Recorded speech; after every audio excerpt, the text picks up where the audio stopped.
nobody wins when the family feels. This is your nut, man. I'm letting you know it's Shannon.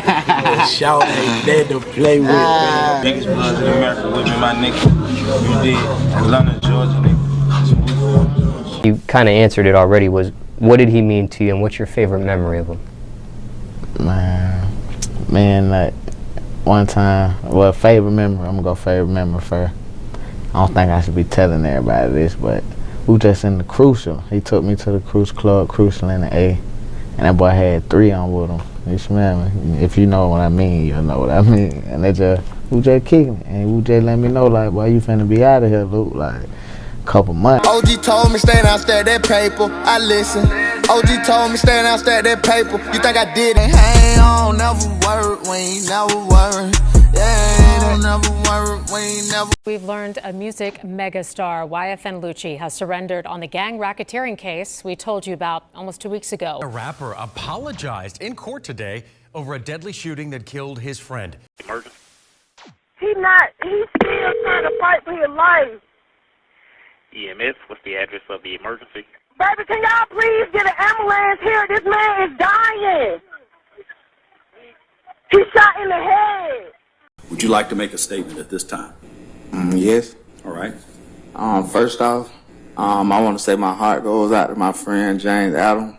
In the last 24 hours, a popular based Georgia rapper and his co-defendants had copped out to a plea in regards to a Rico that involved the body. And after getting more details about his plea, which we'll later talk about, it seems this rapper could possibly get out as early as this summer after just serving 3 years in jail, which seems this rapper have another chance at life and at his career. Today, we're going to go into details about his case, check out his latest court appearance, speak on how this rapper made his way to the top coming out of Summer Hill in Atlanta, Georgia, and also his feud with another big-time rapper who's currently fighting for his life in the state Rico, Young Thug. So before we go over this one, remember, I don't give you no angle, I just give you the story. So with that being said, make sure you like, comment, and subscribe. We'll jump right to it. The definition of loyalty. Rayshawn Bennett, aka YFN Lucci. Just 32 years old, YFN Lucci will grow up in the Summer Hill area in Atlanta, Georgia, which is an area located in Zone 3 of Atlanta. Here, young man.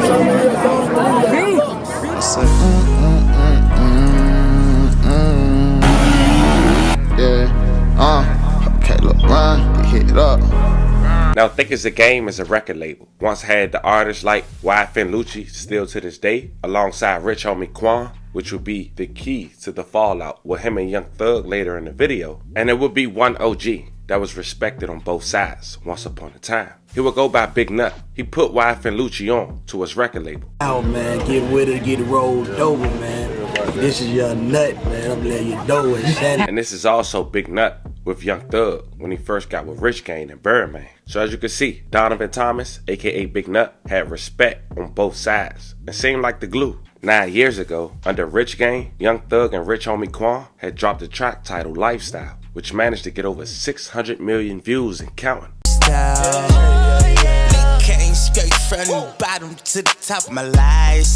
It was one thing, Rich Homie Quan was still signed to Think It's a Game. And during this time, Young Nut had lost his life. January 10th, 2015, which is 9 years ago, the same year as Lifestyle. It seems Young Nut would lose his life after leaving a barbershop. May he rest in peace and love condolences to his family. Begin tonight with a developing story. Atlanta police are on the scene of a triple shooting, and one of the victims is a teenager. The shooting happened outside a barber shop, and tonight one victim is clinging to life. Channel 2's Jessica Jaglois is live at the scene where there's still a very heavy police presence. Jessica. As you can see behind me, there is still quite the active scene here in Southwest Atlanta. McDaniel Street is still closed, and it has been for more than 3 hours. That's because there are shell casings up and down the street. Now, I'm told one of the men who was shot, a man in his mid-20s, is in critical condition, but that his status could change for the worse overnight. It appears that they were the intended target, but again, not sure the reason of the shooting. Atlanta police are investigating why two men in their mid-20s and a 14-year-old boy were shot outside of a barber shop in southwest Atlanta Saturday night. Right now, it doesn't appear that they had anything connection to the business. They were just kind of hanging out, is what we appear. Investigators say it appears to have been a drive-by shooting, and according to several witnesses we spoke with, an automatic weapon was used. Heard like something like a semi-automatic or something, and I came running to the front of the gate because my Uncle Sammy be hanging. Sugar Thomas is one of dozens of residents who weren't allowed into their apartments while police investigated. K-9 units were used to locate additional shell casings and other evidence. Now, there have been a lot of conspiracy theories going on, but a fact is, this is a charge that Young Thug is fighting with his state, Rico. Was living his best life. He was up at the barber shop at 330 McDaniel Street.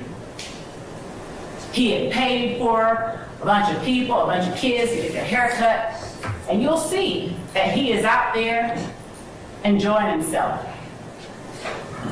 The last actions that he took while he was fully alive and healthy, joking with his friends. You'll see that they didn't even see it coming. You'll see evidence that Donovan Thomas was literally in the middle of lapping it up with his friends when a car drives by and opens fire on him and whoever else might have been in close proximity to him.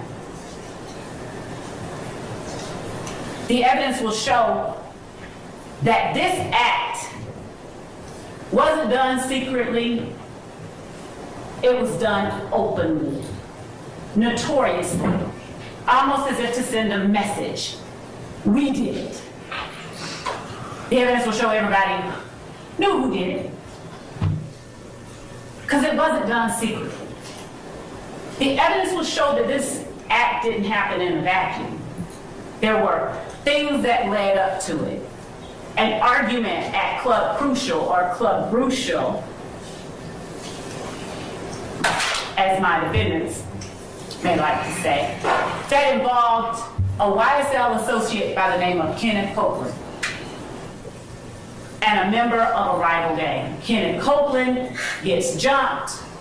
He's flashing money because that's what they do. It's ladies fight night and they're out there flashing money. Kenneth Copeland gets jumped. Diamante Kendrick jumps into action, goes to Kenneth Copeland's defense, punches out a member of the opposition, and then shots are fired. Shell casings. Shell casings are all throughout the evidence that you'll see and hear in this case. Remnants of the violence inflicted on this county by YSL and its actions. Shell casings are fired in between January the 6th and 7th of 2015 and January the 10th. Other incidents take place and they lead to the ultimate gunning down of Donovan Thomas. As the evidence will show, in the ensuing months, there were series of shootings and retaliatory shootings. Most notably, the mother of rapper Rayshawn Bennett gets shot. Her house is shot up twice. She gets shot one time. And the evidence will show that there is not always cooperation, because there is a code that people adhere to when this type of violence is surrounding them. No snitching. So the evidence will show that even as people were getting shot, people were bleeding, even as people were being taken to the hospital to have their wounds attended to, they weren't always forthcoming. They weren't always willing to talk to and to trust law enforcement, not even if it would serve their own purposes. The evidence will show that members of YSL ultimately As a result of those shootings and retaliatory shootings, ballistics or firearms matches started coming back to various people. And then one YSL member, Quindarius Zachary, he gets caught with a gun. The shell casings from that gun go to match some of these shootings. Quindarius Zachary is caught. He starts telling. The evidence will show that Quindarius Zachary was a straw purchaser for YSL. A straw purchaser is nothing more than somebody who goes and gets guns for somebody who's not supposed to have them. And that's what Quindarius Zachary did. Firearms found in the hands of Kenneth Copeland led to further revelations to the police in London. So you can see where the tension may have stemmed from. But going back to YFN Lucci, during that time when Big Nut had lost his life, it was bittersweet. He was coming up in the rap game, dropping his sequels, Wish Me Well tapes. This was during the mixtape era, Wish Me Well 2, the most recent, now during streaming, Wish Me Well 3. But bands though Nut put YFN Lucci on and wasn't here to really see his success, he felt kinda bad. He even dropped an album in dedication to Big Nut titled Long Live Nut. And because of the connection of both crews, it just seems they never could see eye to eye. Now on December 10th, 2020, investigators believe 2 shooting incidents within blocks of each other in southwest Atlanta on a Thursday evening are related, with one man who lost his life and another who was injured. The man that lost his life was identified as 28 years old, James Adams. May he rest in peace and loving prayers to his family. He was from Miami, Florida. It seems he was pushed out the car after being shot in the head, spinning the block. Atlanta 911 for the 2679. What's the address of your emergency? We need an ambulance. Somebody is laying out. Somebody, I don't know if he barely. Let me connect you. Stay on the line. Somebody just threw him out of the car. Let me connect you to the ambulance. Huh? He's still trying to fight for his life. EMS, what's the address of the emergency? Baby, can y'all please get an ambulance here? This man is dying. He's shot in the head. He just took his last breath, man. What street are you on, ma'am? Can you give him your location, please, for the ambulance to give the guy some help? What is his address?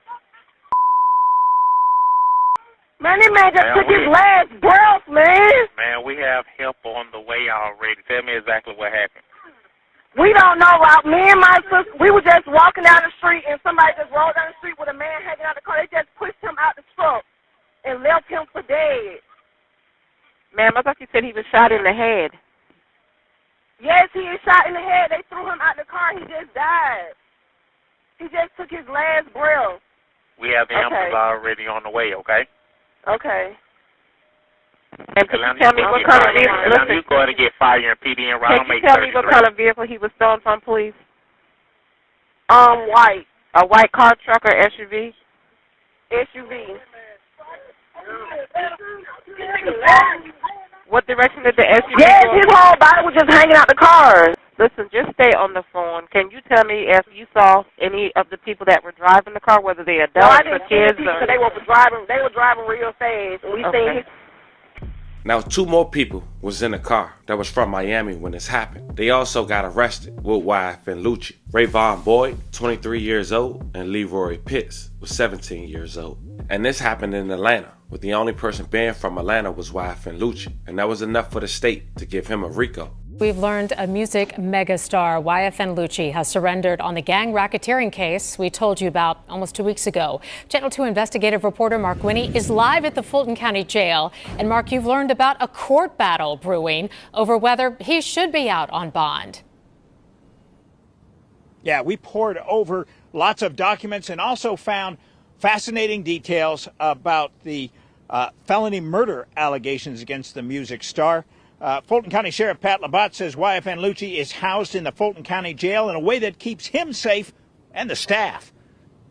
We do treat charges more so than the celebrity status, and he is certainly in our maximum security area. Fulton County Sheriff Pat Labatt says if some of his deputies and detention officers want to see music megastar YFN Lucci, real name Rayshawn Bennett, on video, they don't need to call up his performances on YouTube, because Labatt's folks these days keep tabs on him the same way they watch other Fulton County jail inmates, on the surveillance video monitors in the jail, where Lucci has been housed since surrendering May 10th on a gang-related Rico indictment involving allegations of felony murder and more. His lawyer has said he's not guilty of all charges. Documents we obtained reveal even before the racketeering indictment of 12 people, a battle was shaping up over whether Lucci, an alleged blood gang associate, should be out on bond. Is YFN Lucci a member or an associate of any criminal street gang? No, he's not a gang member. What he is an internationally recognized musical artist that is a triple platinum winner. Documents indicate the racketeering case filed April 30th involves, among other things, the felony murder of James Adams, in which Lucci is accused along with 2 others, but that Lucci had already been charged in connection with that homicide in January. That to the best of an APD man's knowledge, YFN Lucci and 3 gang members traveled, Lucci driving, to an area dominated by a rival gang. Allegedly, Adams and a front seat passenger fired multiple shots. Adams was hit by return fire and put out of the vehicle a short distance away. Lucci lawyer Drew Findling maintains the felony murder charge against Lucci involves an allegation that Lucci was driving his Maybach with some friends. We found this YouTube video dated just a day before the alleged felony murder. YFN Lucci gets a 2021 Maybach SUV as a surprise from Billionaire Fly.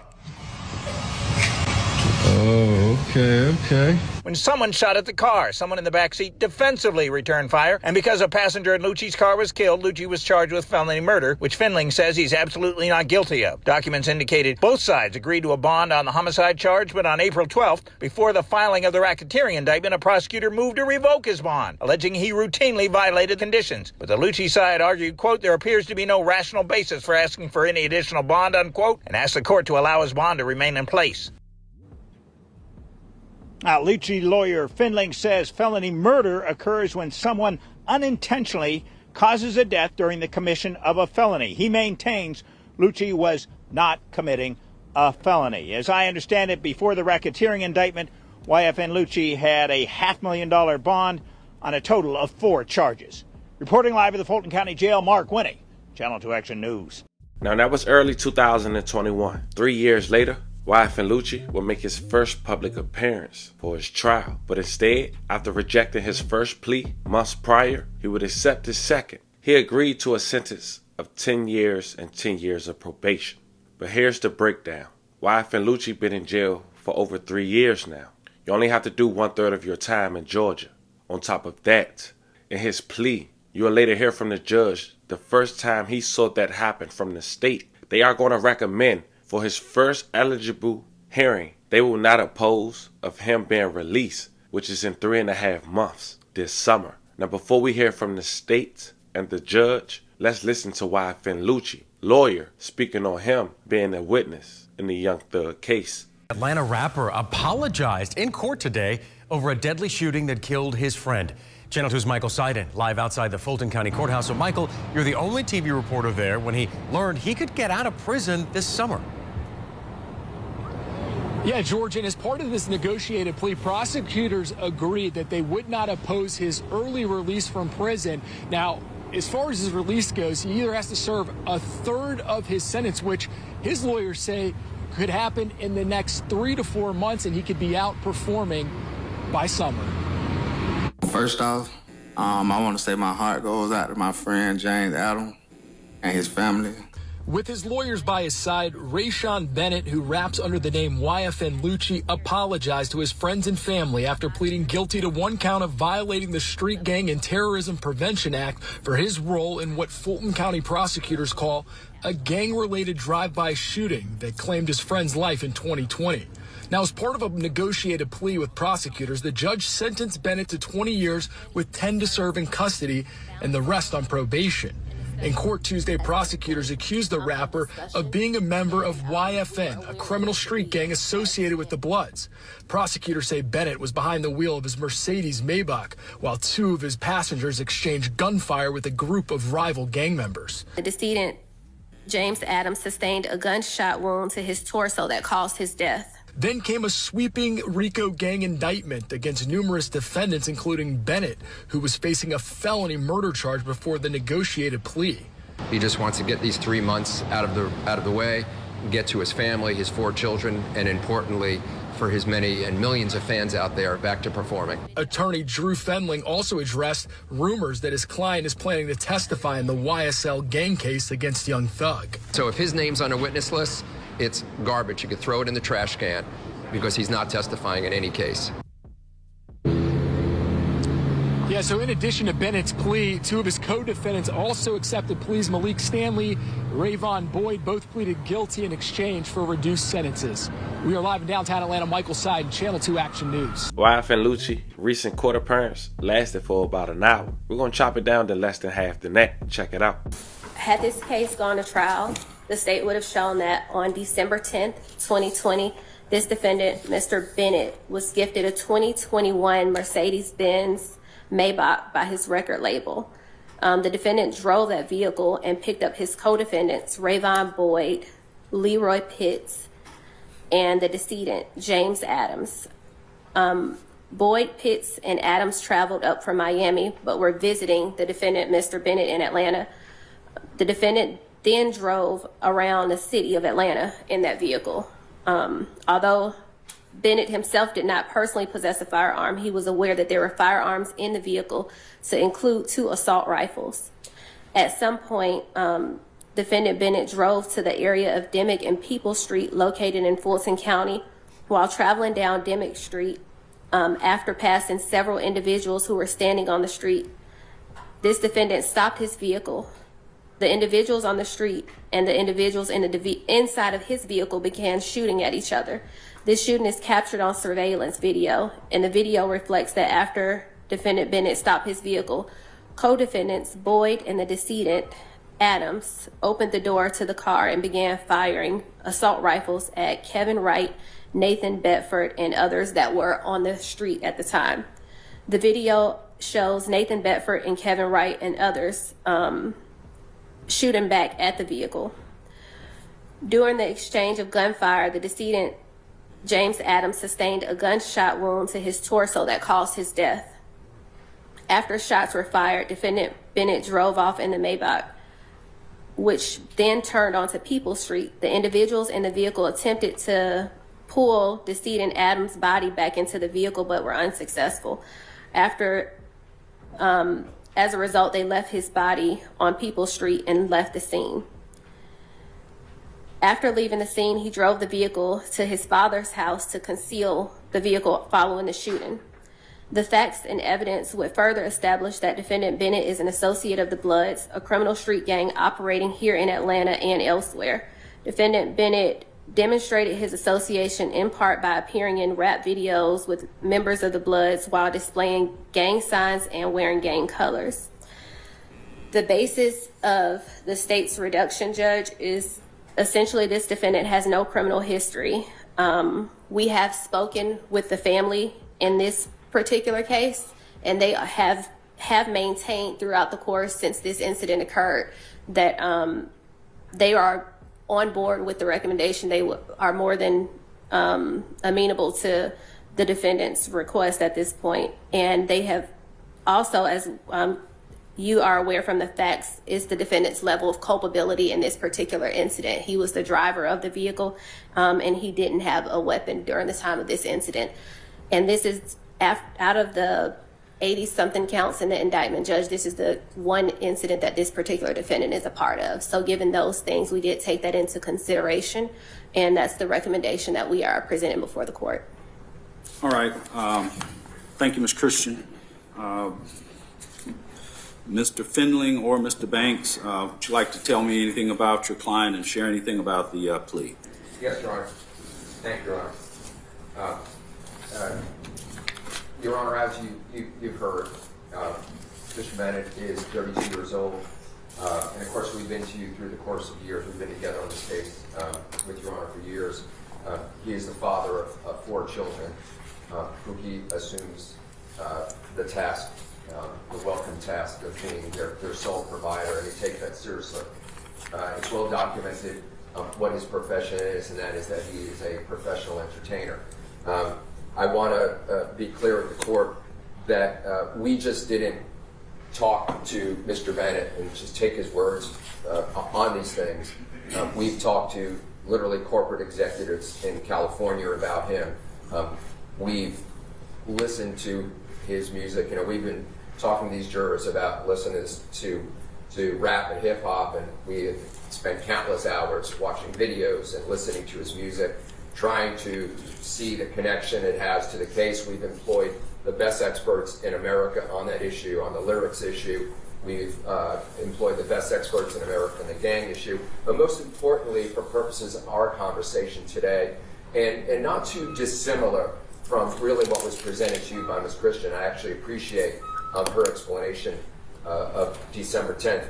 And I would ask the court, December 10th, 2020, to really harken back to some of those hearings. I think that the court will notice that Ms. Christian's explanation of it is very different than the state's explanation 3 years ago before she was on the case, and I credit her with the accuracy of that description. I will tell the court, as we've shared with counsel, we hired literally the best civil engineers in America to analyze what transpired on December 10th. And I think it is fair to say from that, number one, not only is it impossible to, with 100% certainty, say who initiated shooting, but I think it's fair to say that the argument can be made by professionals that these other people actually initiated the shooting based on expert testimony.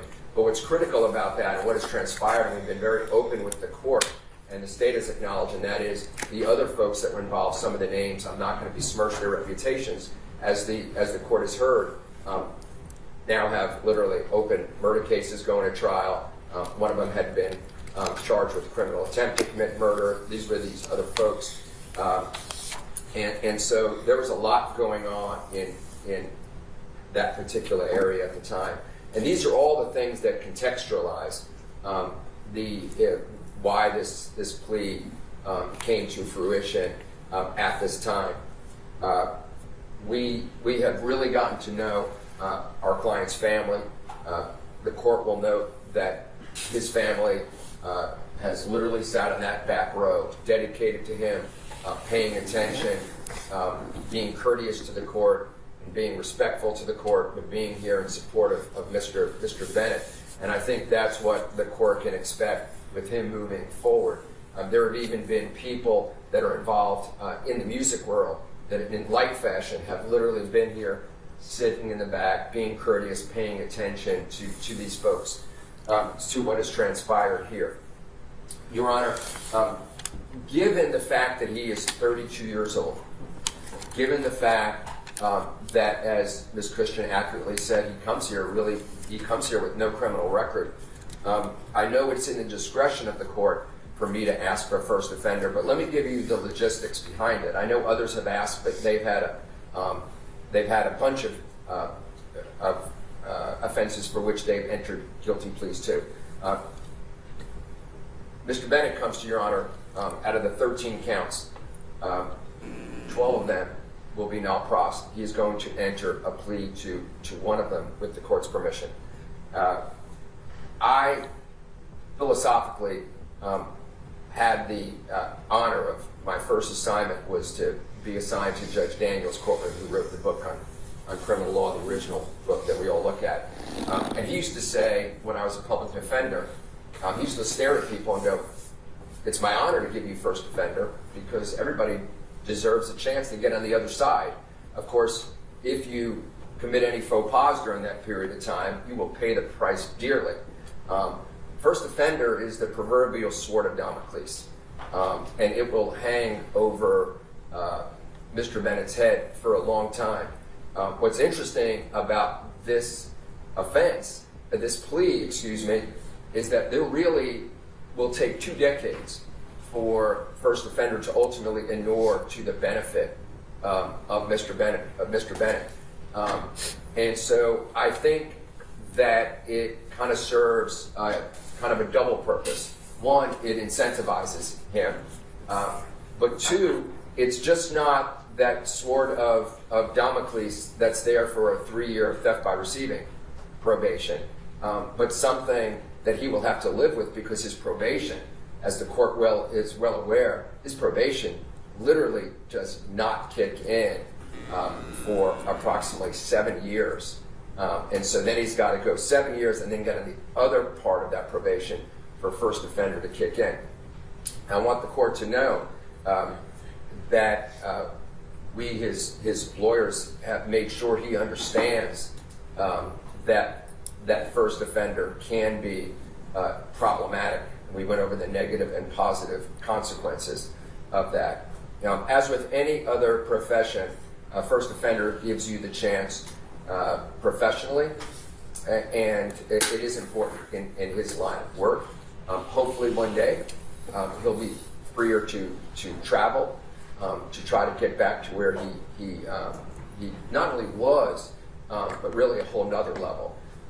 And first offender would give him the ability to travel in places, quite frankly, but for getting first offender, he may never get the chance to travel. As the court knows, with felony conviction, international travel becomes extremely difficult. And maybe it will take 10 years for him to go to those places, but that would be that would be very, very important for him moving forward to be able to go to different venues he would not necessarily be able to travel to contractually have relationships with morality clauses he might not able to otherwise be able to contract to. There's just a plethora of reasons it would be important. I also, Your Honor, want to say that I think that this process has really served a purpose. This case is unique. It's a Rico case where his charges were 13 in number, but I know ultimately had 11 people in the case, and cases like this are not the normal single defendant, single count case. Unfortunately, with the complexity of a case that can last as long as three months, it takes a while for all parties, and I include our colleagues from the state, to get to the point where a resolution makes sense. And so this is really not a statement on Mr. Bennett that we're taking this, in this third week of jury selection, but really the process. And as I said in my opening remarks, this court has encouraged, I know you have your phrase of knee to knee, but you have encouraged us to remain in conversation while never saying specifically about this issue. It's been about all the other issues in the case, and all parties have taken that seriously. I think, as I said to you yesterday, if the parties look red-eyed, it's because other than the legal work we've been doing, we've been literally talking with one another to all hours, in person, on the phone, trying to bring a resolution. With all that being said, I think that Mr. Bennett truly appreciates where he is right now, and would very much, on his behalf, we'd ask that the court accept the plea as negotiated between the parties, and we're available for any questions from the court. All right, thank you, Mr. Findling. Mr. Banks, do you wish to go on the record as well? Judge, I would just simply say that these are very difficult cases. Having been the former director of the gang unit in this office,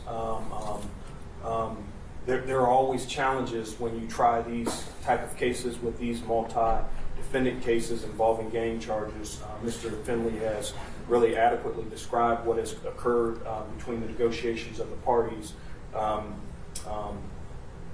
This was going to be a hard-fought battle, and the state knows that. We knew that, and as a result of that, Judge, I do believe that we were able to have those kneecap-to-kneecap meetings and come to this resolution. I do think it's appropriate. This is not a slap on the wrist by no means, because of the hard-fought battle that was going to be fought. Having said that, he's here. He's ready to accept responsibility. And I would submit, Judge, that you should accept the parties' negotiated recommendation. Thank you. Thank you, Mr. Banks. What's the state's position on the first offender request? Thank you, Judge. We, as the court knows, we've had several negotiations. This has been a point of discussion, and we were aware that this would be a request, and not just on my behalf, but after speaking even with the DA regarding this particular issue, Your Honor, the state objects to first offender. All right. Thank you. Thank you, Ms. Christian. All right. Mr. Bennett, based on the presentation of Ms. Christian, the Assistant District Attorney, I find that there's an adequate factual basis for the charges against you. More importantly, based on your responses to her questions, I find you're entering your plea in this case knowingly, intelligently, and voluntarily. At this time, before sentence is imposed, you're free to make a statement, but only if you wish to do so. Would you like to make a statement at this time? Yes. All right. First off, I want to say my heart goes out to my friend James Adam and his family. Also, I want to apologize to my family and my friends for putting them through this stressful process. And I would also like to apologize to the court. And that's it. All right. Thank you, Mr. Bennett. Let me just confirm with the state that the only pending charge in this recommendation is count 69. Yes, Judge. And what is that charge? Violation of the Street Gang Act. All right. For count 69, Mr. Bennett, violation of the Street Gang Act, your sentence is 20 years to serve 10 years with the balance on probation. All other counts will be null prost. There are several conditions to this plea agreement. There are special conditions and conditions on the state. The special conditions are that you're to engage in no criminal street gang activity.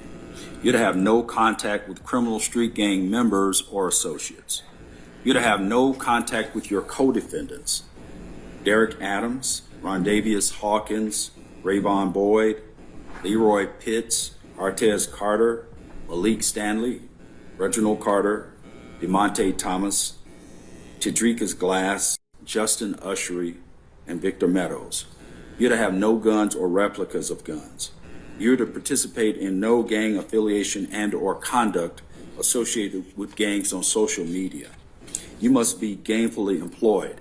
And for purposes of the definition of employment, since you are an entertainer, self-employment would come under the context of employment. You're to have no violation of any state or federal law while serving on any portion of this sentence, including any period of incarceration. You're to comply with all rules maintained by the county jail where you are to be housed prior to being transported to a facility within the Department of Corrections where you will be designated to serve out this sentence. You're to comply with all rules maintained within any facility of the Department of Corrections where you will be designated to serve out this sentence. You will waive your right to appeal any and all terms and conditions of this plea agreement and the sentence imposed, as well as any right that you possess in connection with OCGA section 24-4-410. I'd like to ask both Mr. Findling and Mr. Banks if this term is agreed to by counsel as well. It is, Judge. All right. If you violate any term or condition of this agreement, including the special conditions, the state will be free to revoke this sentence and recommend any penalty allowed under the law, including but not limited to the maximum sentence provided by law. As a condition of this sentence, the state has also agreed, and I believe this is the first time I've ever seen this, the state has agreed to write a letter to the Board of Pardons and Parole stating that the state will not object to you being released from the Department of Corrections the first time that you become eligible for parole, or after serving 1/3 of your prison sentence, whichever comes first, if you comply with the following conditions. You're to comply with the lawful authority of any and all law enforcement. You're to have no further incidents from the date of this plea in any penal institution. You are to receive credit, and I don't do the credit from time served, but what I will acknowledge is you have been incarcerated since January 13th of 2021 to the present. Is that correct, Ms. Christian? Yes, Judge. And Mr. Finley and Mr. Banks, do you agree with that date, with those dates? Yes, Judge. All right. Have I adequately detailed the recommendation, Ms. Christian? Yes, Judge. Mr. Finley? Yes, Your Honor. I just want to ask, just one fact on the first offender. I know there was an issue with a co-defendant, but the court would note that co-defendant had a plea to a voluntary manslaughter charge, which the court in an uncomfortable position for a request on first offender on voluntary manslaughter. That's a difficult ask. We're not similarly situated. All right. And the court has considered the first offender request, and the court is denying the request at this time.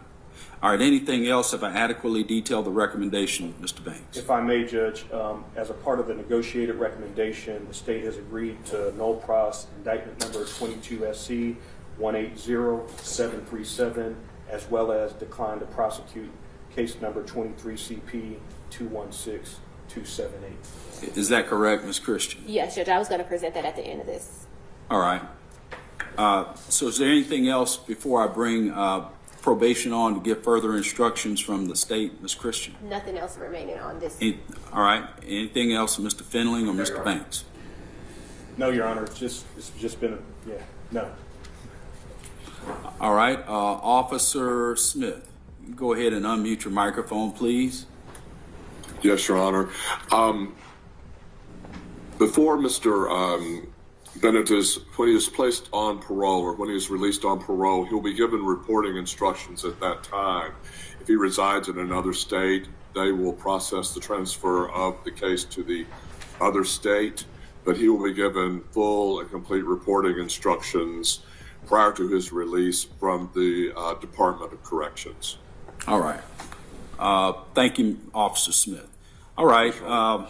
I'd like to just echo Mr. Findling's earlier comments about the professionalism exhibited by the attorneys for the state and the defense in this case, and this process as well. Although it's not been easy, all attorneys have exhibited the highest levels of professionalism. It's greatly appreciated by the court. Fam, this might be the first time ever, man. An Atlanta rapper who beat a M1 and a Rico, if he come home this summer in just 3.5 years. Let me know how you guys feel about this one. Rest in peace to all the victims that we talked about in this story. Love and prayers to all the families. Fam, like and subscribe. I'll catch you guys on the next one.